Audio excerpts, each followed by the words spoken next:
quería saber, ¿cuáles son las medidas que ha adoptado el gobierno y que se han dispuesto acá en la región de Magallanes ante esta situación? Existe una serie de preparación de la red en relación a un posible caso sospechoso, lo que consiste en, desde la atención de urgencia, desde los administrativos, hay una capacitación a todo el personal administrativo, como decía, el técnico, enfermeras, el auxiliar de aseo, médicos, o sea, hay toda una educación a la red para que estén en conocimiento de lo que del caso que se está dando ahora. Se han hecho supervisiones a los establecimientos, a los hospitales. Después Rodrigo les va a señalar en lo que es APS y las postas rurales. Claro. Y nosotros hicimos una evaluación previa de cómo está la preparación de la red y se hicieron las sugerencias de las cosas que tienen que implementar, que ya están implementadas. O sea, se abarcó todas las vías de acceso de una persona que ingrese al país, específicamente en nuestra región, y se han hecho coordinaciones intersectoriales, que eso se ha hecho cargo la Seremi, en todas las vías de acceso, ya sea marítima, aérea, por los pasos fronterizos, y se hizo coordinaciones con SAMU para el traslado de los pacientes y en los hospitales.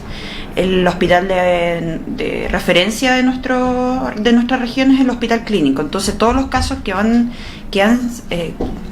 están como sospecha de coronavirus son derivados al hospital clínico para hacerle todos los exámenes que se requieran para poder hacer la confirmación o el descarte. Perfecto. Ahora, respecto de la situación rural, ¿cómo está coordinado este dispositivo? Bueno, tanto en la atención primaria como en las postas de salud rural, hace poco realizamos supervisiones en el mes de febrero, antes de que aparecieran los primeros casos dentro de Chile, digamos, y se realizó una evaluación en base a cómo estaban preparados los centros de salud familiar y las postas de salud rural en cuanto a los protocolos de acción que se deben tomar ante algún caso sospechoso compatible por coronavirus. Perfecto. ¿Ya? En este sentido, la red está preparada, tanto la atención primaria como las postas de salud rural, tanto de la comuna de Punta Arenas como también de Torres del Paine y de Puerto Natales. Cuentan con insumos clínicos hasta el momento para esta atención. En las postas de salud rural cuentan con insumos necesarios para poder atender a estos pacientes, y en los SPAM se encuentran los protocolos activos, digamos, para poder establecer a un paciente en aislamiento, en este caso, cuando es caso sospechoso, y para poder derivar, ¿cierto?, a algún centro de salud, en este caso, centro de referencia, en este caso el Hospital Clínico de Magallanes. Perfecto. Ahora vamos a pasar a ver un video respecto de los operativos que se han llevado a cabo. Y respecto también íbamos a conversar más adelante cuáles son las síntomas y situaciones en las cuales la población tiene que tener cierta precaución para detectar a tiempo y para prevenir también un posible contagio. Ahora, ustedes me conversaban respecto de que habían como ciertas puntos donde se establecían ciertos controles respecto del ingreso o el acceso de las personas que venían hacia la región. Esto ya pasó de tener una alerta de pasos internacionales, ahora ya nacional. Nos comentaban que hay algún caso sospechoso acá en la región. O sea, han habido 4 casos sospechosos. Sí, hasta la fecha. Hasta la fecha, y todos han sido descartados. Se ha cumplido el protocolo establecido, se le han hecho todos los exámenes, se envía posteriormente el examen al Instituto de Salud Pública para la confirmación o descarte, y hasta el momento han sido descartados. Ahora, mi consulta es, ¿ahora aún es necesario enviar estos exámenes hacia Santiago para ser evaluados? Aún se está realizando, si bien el Ministerio ahora va a disponibilizar que nosotros contemos en la región con el equipo para procesar estas muestras, que tiene que haber todo un habilitante físico para poder implementar este laboratorio, y también capacitar al personal, y eso está todo en proceso para que no tengamos que derivar al instituto. Se va a enviar igual, pero el primer análisis se va a hacer acá en la región. Perfecto, ahora vamos a ver el video respecto del operativo.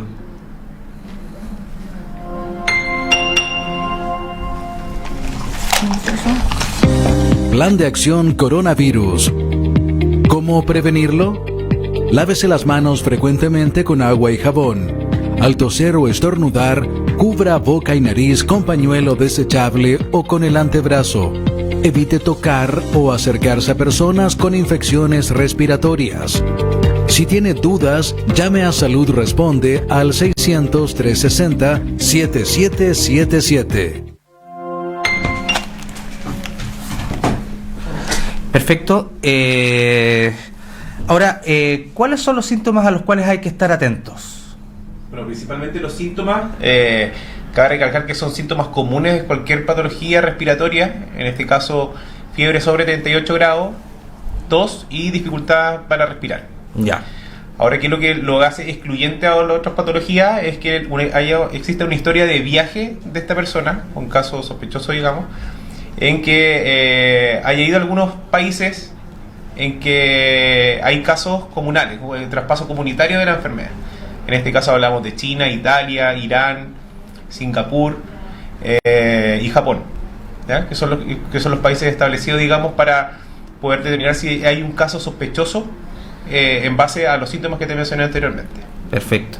Pero quizás ahora el escenario cambió, ya que los casos están ya dentro del país. Se considera, según la Organización Mundial y a nivel de ministerio, se consideran estos países porque ya hay un brote. O Claro. sea, hay más de 100 casos que se han presentado. Valga la aclaración. Claro, más de 100 casos que se han presentado en estos países y ahí se puede definir, este historial de viaje y vamos a incluirlo para la sospecha de un paciente con coronavirus. Acá solo han sido 2 casos. Entonces, no se puede hablar de que es un brote. Ya. Y entonces siempre hay que esperar un número crítico respecto de las Exacto. situaciones y ahí se comienza a hablar de un brote. Exacto. ¿Hay un número determinado para eso? Se habla sobre los 100 casos. Sobre los 100 casos. Sí. Ya. ¿Y el caso que hoy día se detectó tenía relación con el caso anterior?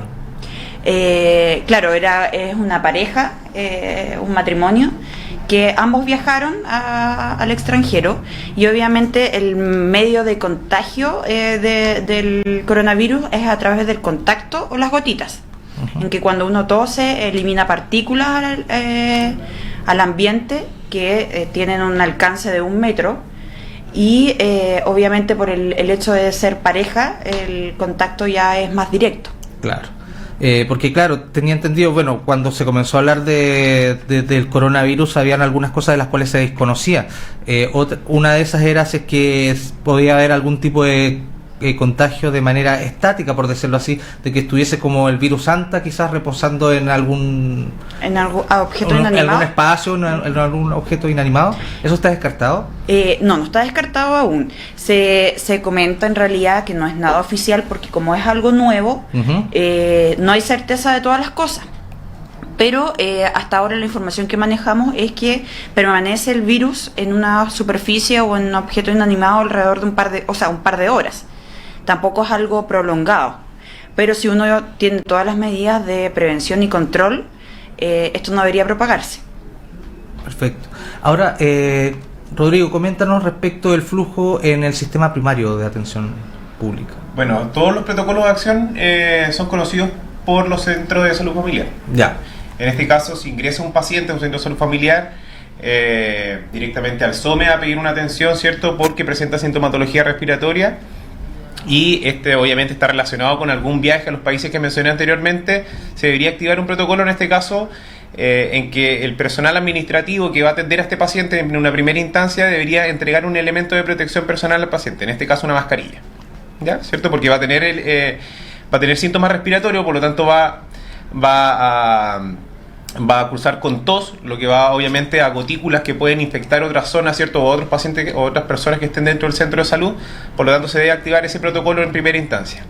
Después de eso, obviamente el paciente pasa un control médico en donde se evalúa, se hace una historia clínica, ¿cierto? La historia de los viajes, los síntomas, y si el médico determina que es un caso sospechoso, se realiza contacto con la Seremi de Salud de Magallanes, la autoridad sanitaria que en la región, digamos, para poder determinar si el caso se determina como sospechoso o no, ¿ya? En caso de determinar que el caso es sospechoso, se realiza la comunicación a través del SAMU, quien realiza el traslado al hospital de referencia, en este caso, que es el Hospital Clínico de Magallanes. Perfecto. ¿Y el flujo en el hospital? Es muy similar.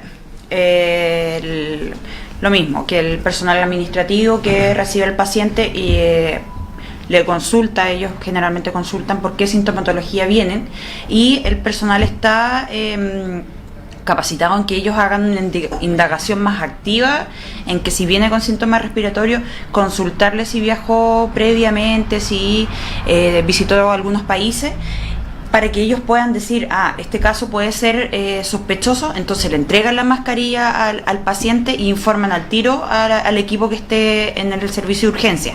Ese paciente no va a quedar en la sala de espera, en común con los otros pacientes. Ellos ingresan directamente a un box de aislamiento y de ahí se procede a hacer todas las evaluaciones y exámenes pertinentes. Perfecto. Disculpa, eso es importante destacar también que en atención primaria también existen zonas determinadas por cada centro de salud de aislamiento. Ya están habilitadas. Están habilitados, o sea, son espacios comunes que utilizan, digamos, en atención primaria, pero en algún momento donde haya algún caso sospechoso, está designada alguna sala, ¿cierto?, con ventilación, lavamanos, para poder mantener al paciente atender al paciente de forma aislada, ¿cierto?, y evitar el contacto con otros usuarios de la red de atención primaria. Perfecto. También funcionario. Sí, funcionario. Por supuesto. Ahora, si bien los síntomas son similares a otros tipos de patologías respiratorias, ¿qué hace que sea tan grave el coronavirus? O sea, el coronavirus en sí no es grave.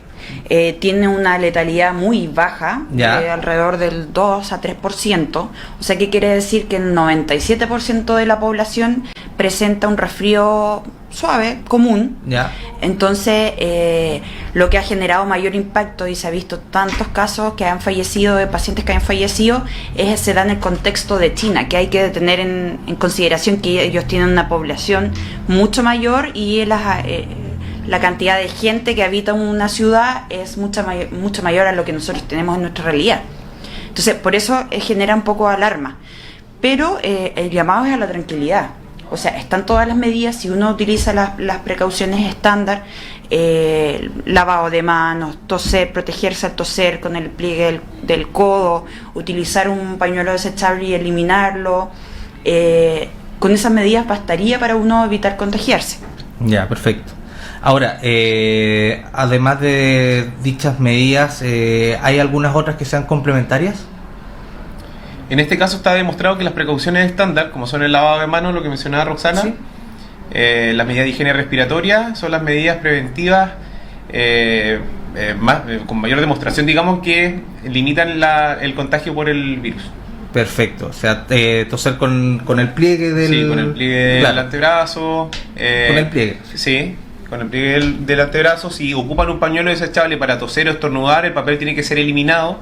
Esto tenemos no dejarlo en el bolsillo, tenerlo en el bolsillo, claramente, después volver a sacarlo, y generalmente queda la suciedad, digamos, en la tela también, sí, del pantalón, en la ropa. Por lo tanto, se tiene que eliminar el papel una vez utilizado, inmediatamente a la basura. Sí, y también medida de desinfección, ¿cierto?, de las zonas en que estamos con mayor contacto, generalmente. Ya, perfecto. Estas son superficies, por ejemplo. Superficies, ¿cierto?, cualquier objeto inanimado, tazas, etcétera, utensilios de uso común. Mantener las normas de higiene normales, ponerles ojo y atención. Sí. Ahora, respecto de lo que es ya las enfermedades estacionales, tengo entendido de que cada cierto tiempo en distintos espacios durante el año se presentan ciertas enfermedades respiratorias. ¿Ya están preparados para la campaña respecto de vacunaciones contra la influenza? Sí, en este caso la campaña de vacunación comienza el 16 de marzo. Ya, perfecto, entonces estamos justo a tiempo. Sí, estamos justo a tiempo con la campaña de vacunación. ¿Por qué es importante en este caso vacunarse? Porque vamos a tener dos virus, digamos, la influenza y en este caso el coronavirus, recorriendo, digamos, el país. Por lo tanto, para estar protegidos por la influenza, tenemos la vacunación antiinfluenza que comienza el 16 de marzo. ¿Ya? Perfecto.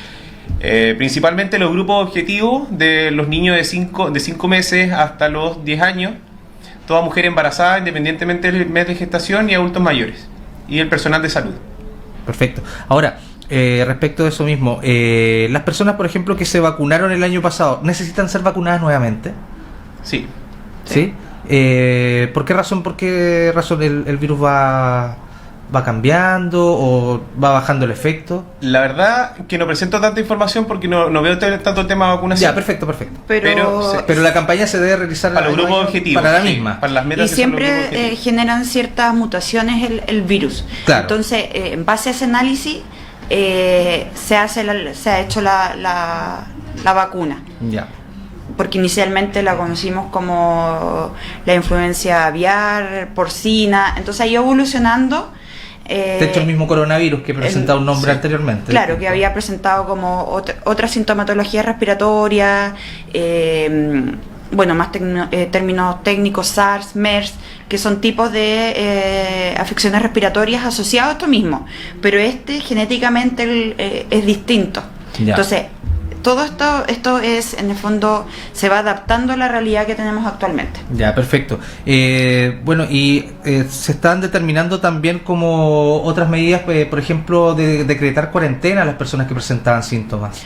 La idea es que, no estén en contacto, por ejemplo, en el caso de esta pareja que está ¿En Talca? en Talca. Ujú. Ellos se les solicita que ellos estén en su domicilio, que no tengan contacto con mayor cantidad de gente para evitar el contagio. Esto, Uh-huh. si bien no es una afección que se presenta en los casos muy graves, como te decía, el 97% es casi un resfrío común, pero lo que hay que evitar es el contagio. Entonces, por eso se aísla a estas personas y se mantienen hasta que ya no estén con sintomatología asociada. Perfecto. Hasta ese momento se les solicita que estén en su domicilio, o bien si requieren estar hospitalizados, que estén en una sala de aislamiento. Perfecto. Si bien es un virus relativamente nuevo, esta nueva mutación, ¿ya tienen las autoridades de salud detectados cuál es el ciclo? O sea, el ciclo de cuando me contagio, cuando estoy enfermo, hasta que se me dé de alta, más o menos tiene un tiempo estimado. O sea, por lo mismo se hace el historial de viaje de que sean 14 días Ya. previo al inicio de los síntomas, es que se considera como un caso sospechoso. O sea, uno tiene que tener ese antecedente de viaje. Puede ser que se presenten en otras modalidades en el fondo, pero como también va a depender de cómo se comporte cada uno. De la sintomatología, depende de la gravedad de la sintomatología, del comportamiento de cada uno en relación a la parte inmunológica. No te puedo decir un tiempo exacto. Claro, pero lo que decía el protocolo es que 14 días ya se estima que uno puede no presentar síntomas y haber estado contagiado. Claro. ¿Eso es similar a otras enfermedades respiratorias? Perdón, no te escuché bien. Disculpa, que se estima como protocolo que una persona cuando presenta los síntomas, si estuvo 14 días previo en alguna de estas zonas de riesgo, sí. puede ser una persona sospechosa de. Sí. Entonces se puede deducir que una persona puede estar con el virus en su organismo sin presentar un síntoma 14 días. O Claro. sea, básicamente me puede haber enfermado hace 14 días y presento los síntomas al día 14. Claro. Ese es como el plazo. Sí. ¿Es similar en las otras enfermedades respiratorias? ¿Esta tiene algún tipo de particularidad al respecto de los plazos? Y todos tienen su periodo de incubación. Ya. Sí. Entonces va a variar dependiendo del virus. Ya. Pero en este caso en específico son 14 días previos, ¿cierto?, a estar en contacto con alguna zona de riesgo. Cabe mencionar que esto es dinámico. Ya. Cada vez nosotros se nos bajó una información sobre el ministerio y ahí nos dijeron que estas cosas pueden variar porque es un virus nuevo. Sí. Entonces, cuando se tengan más antecedentes, pueden ir cambiando las condiciones. Por lo mismo ahora, antes inicialmente eran personas que hayan viajado a China, ahora se amplió a otros países. El tema de los 14 días se puede ampliar o disminuir. Entonces esto todo va a ser dinámico y toda la información se va a ir bajando a los establecimientos y a la comunidad. Claro, hasta que esta patología que se está presentando pueda ser abordada, ya con certeza respecto de cómo se debe tratar. El tratamiento actual no hay, solamente es tratamiento sintomático, o sea, de los síntomas. De los síntomas. No hay una vacuna para coronavirus o algún otro medicamento que pueda combatir, sino que se tratan los síntomas, como una insuficiencia respiratoria aguda. Ese es en el fondo el tratamiento. por ejemplo. Y los síntomas, bueno, me puedes tratar la fiebre, Se puede tratar la fiebre. por ejemplo, el dolor de cabeza. Sí, la tos, la Ya. expectoración se puede tratar. Ya, perfecto. Sí. La dificultad respiratoria en estos casos. Ya. ¿Y hay algún síntoma en particular que lo haga distintivo de otras enfermedades respiratorias? No. Muy similar a la influenza. Es muy similar. Muy similar. Ya. Y ahora, ¿cómo se diferencia finalmente el virus? O sea, ¿es solamente previo el hacer el examen? Mira, lo que se hace inicialmente es cuando ingresa al hospital clínico se le hace un examen que se llama IFI, que descarta 5 virus respiratorios y si sale de negativo esos virus respiratorios se manda a confirmación al ISP y ahí hacen 2 exámenes, uno que es de secuenciación y otro que es a nivel genético, y entre esos 2 exámenes se determina el resultado, que eso es el procedimiento a seguir en relación a los exámenes. Entonces la población tiene que estar alerta, pero con cuidado. El llamado es a la calma. El llamado a la calma, o sea, hay mucha información que se entrega en las redes sociales y los invitamos en realidad a que utilicen los medios oficiales. Está disponible en la página es www.saludmagallanes.cl, www.minsal.cl, que ahí hay folletería, hay información general, toda la información que uno tiene que recopilar para poder estar preparado. O sea, la comunidad tiene que saber y evitar El pánico. el pánico. Que hay mucho pánico en el sentido de que en todos los aeropuertos hay que andar con mascarilla. No es necesario. No es necesario. El contacto tiene que ser directo, a menos de 1 metro de la otra persona. También esto que había, que todos los chinos que uno veía con características chinas, no, tiene coronavirus. No es así. Perfecto. Es importante igual recalcar el uso de la mascarilla, como mencionaste antes. La mascarilla generalmente lo va a utilizar el personal de salud que va a estar en contacto con el paciente y el paciente, ¿ya? El hecho de ocupar una mascarilla no quiere decir que te vas a proteger más si no estás enfermo en este caso. Lo que te va a proteger son las medidas preventivas, ¿cierto?, de precauciones estándar, ¿ya? El lavado de manos, lo que hablamos, la higiene respiratoria y la desinfección de los utensilios, digamos, de uso común. Perfecto. Rodrigo, Roxana, les agradecemos su visita acá al programa y reiteramos el llamado a la calma, a la tranquilidad y a concurrir al servicio más cercano si es que alguien presenta algún tipo de síntoma, pero con toda naturalidad, con toda normalidad. Que los protocolos van a detectar adecuadamente y a tiempo cuál es la patología que los está afectando. Exacto. Perfecto. Muchas gracias. Bien, vamos a una pausa y volvemos con más de Vox Populi 2020.